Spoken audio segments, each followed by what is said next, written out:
Gini, Bu, kami perwakilan dari SMA Utama Wacana Metro ingin mewawancarai tentang bagaimana cara membudidayakan jamur tiram. Yang pertama yang ingin kami tanyakan itu, nama Ibu siapa? Nama Ibu Endang Waryanti. Endang Waryanti. Alamat Desa Sumbersari, Kelurahan Sumbersari, Bantul, Metro Selatan. Jadi yang kedua ya Bu ya, Ibu ini kapan sih mulai merintis usaha jamur tiram ini?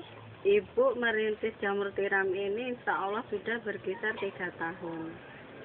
Oh, terus berapa sih modal awal Ibu untuk budidaya awal jamur tiram ini? Masa percobaan Ibu waktu budidaya jamur itu cuman memelihara 1000 log. Ini namanya log ya adik-adik sekalian. Ini per lognya ini 3000. Terus dikalikan 1000 berarti 3 juta. Itu modal awal Ibu. 3 juta ya Bu? Ya. Bagaimana sih Bu cara pembudidayaan ini dari awal sampai dia berkembang jadi jamur? Ibu di sini nggak membikin sendiri. Ibu langsung minta pada orang yang membuat bibitnya. Jadi ibu nggak mau menanggung rugi. Kan kalau kita bikin sendiri, mana kita beli serbu, beli tuh modal 3 juta itu masih belum ada apa-apanya ya. Tapi kalau ibu cuman langsung beli lognya itu, per log itu 3000. Di situ kalau dia tidak tumbuh, misalnya ada yang hitam ini contohnya ya, yang hitam kayak gini, ini udah dihitung nggak tumbuh kan, ini nanti dihitung lagi, dia bertanggung jawab untuk menggantinya. Nah, di sini ibu nggak merasa rugi, jadi ibu mendapat untung. Oh, begitu. Jadi apa sih alasan ibu untuk memilih jamur jenis ini untuk lebih dibudidayakan lagi? Di sini ya kita membudidayakan jamur tiram ini di samping hanya untuk kesampingan, dia nggak terlalu banyak biaya, ringan. Kita cuma modal tempat pertama. Nah terus kita beli lognya itu modal cuma 3 juta. Terus cara penyiramannya aja cuman pakai air biasa, air putih biasa itu. Dan di sini nggak mengandung bahan-bahan kimia, makanya insya Allah di kota Metro ini akan selalu dibudidayakan yang namanya jamur tiram. Ini masih ada survei kemarin, ibu juga ikut lomba, alhamdulillah menang. Terus dari mana sih ibu dapat bibit ini? Dari 15A. 15A. Terus kemana aja ibu udah memasarkan jamur tiram ini? Di Gaya Baru, pasar Gaya Baru, terus di pasar pagi, pasar kota Metro. Bagaimana sih ibu tuh memperkenalkan jamur tiram ini kepada masyarakat sekitar? Pertama ibu mengenalkan, pas buah pertama itu ibu istilahnya berkorban dulu ya. Istilahnya kita nggak mencari uang dulu lah. Kita kasihkan ke tetangga-tetangga bahwa ini saya sekarang membudidayakan buah jamur. Di situ nggak begitu mudah adik-adik. Di situ juga ada pertanyaan juga. Gimana ini, beracun enggak, apa ini enggak? Di situ juga enggak Bu, saya kasih penjelasan. Jika ada beracun, di sini juga ada pertanggungjawaban. Nah, saya bilang gitu. Terus akhirnya mencoba. Di situ ibu-ibu pertama mencoba dibuat kripsi, terus ada yang ditonseng ya. Terus alhamdulillah merasa enak.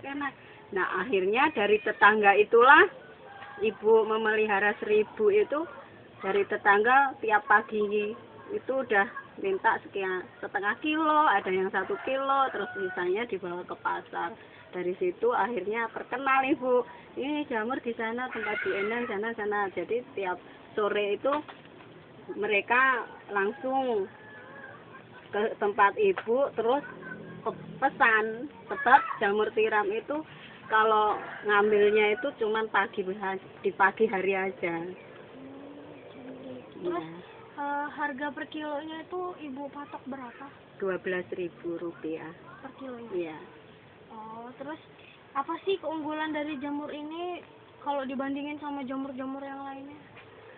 Kalau menurut ibu keunggulan jamur tiram ini dia mudah dipelihara ya.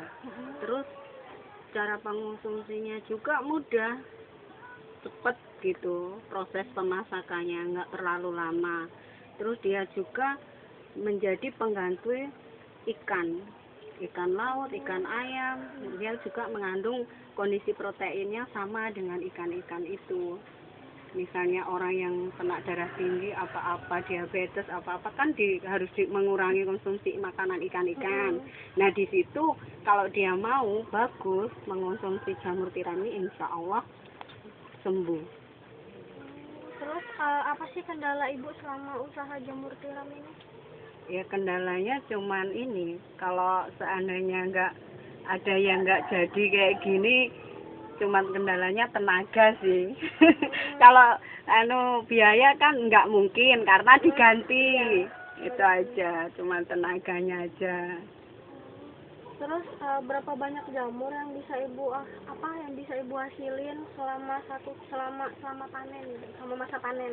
Selama masa panen itu mulai dari 1 bulan sampai dia bertahan sampai 3 bulan. Itu minimal kalau 1000 log itu minimal 1,5 kintal. Itu normal. Normalnya? Iya. Terus selama 3 bulan itu ya adik-adik ya, nggak salah. Terus bagaimana sih pemikiran ibu untuk usaha ini ke depannya? Ya kalau pemikiran ibu ya kita harus telaten dan harus meneruskan. Karena apa? Usaha jamur ini ya, di samping dia tidak tetangga, polusinya nggak terlalu, dia nggak ada efek samping lah, nggak ada limbah, nggak ada apa. Karena apa? Kalau dia udah nggak kepake, bisa untuk pencampuran pupuk kandang itu untuk organik lah, pupuk organik. Banyak fungsinya. Iya banyak juga, nggak langsung dibuang itu enggak. Kita buang plastiknya, terus kita campur dengan kompos, dia jadi kompos. Terus apa sih menurut ibu apa gitu yang harus kita lakuin biar kita tuh bisa ngebuka usaha gitu kayak ibu kayak gini? Kemauan di situ. Iya, asal ada kemauan sama niat, insya Allah semua ibu-ibu bisa. Terus apa juga sih amanat ibu untuk kami sebagai pelajar gitu?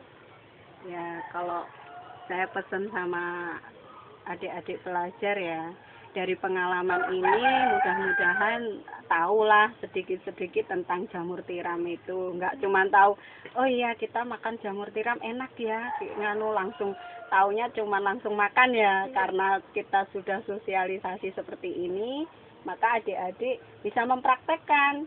Misalnya belilah 2 biji apa 3 biji, nanti dipelihara di rumah untuk praktek sementara. Nanti kita berusaha memelihara sedini mungkin. Bisa enggak sih saya kalau nanti udah dewasa untuk pengalaman ya, untuk pemasukan. Jadi kita sebagai ibu itu enggak terus minta kepada, nanti kalau udah punya suami enggak selalu minta kepada suami, kita bisa usaha sendiri gitu. Itu pesan ibu. Oh jadi begitu usaha budidaya jamur tiram yang ibu adakan ini. Ya sudah, kalau begitu kami ucapkan terima kasih banyak atas partisipasi ibu untuk ikut serta membantu kami dalam menyelesaikan tugas. Kami hendak pamit dulu ya Bu ya. Hati-hati di jalan ya. Siap panen untuk besok dipetik besok pagi. Terus Bu, kalau misalnya yang belakangnya ini plastiknya emang harus dirobek? Harus dirobek. Kenapa gitu Bu? Karena dia kan terlalu rapat. Jadinya dia nggak bisa berkembang. Jadi dia kan harus berkembang.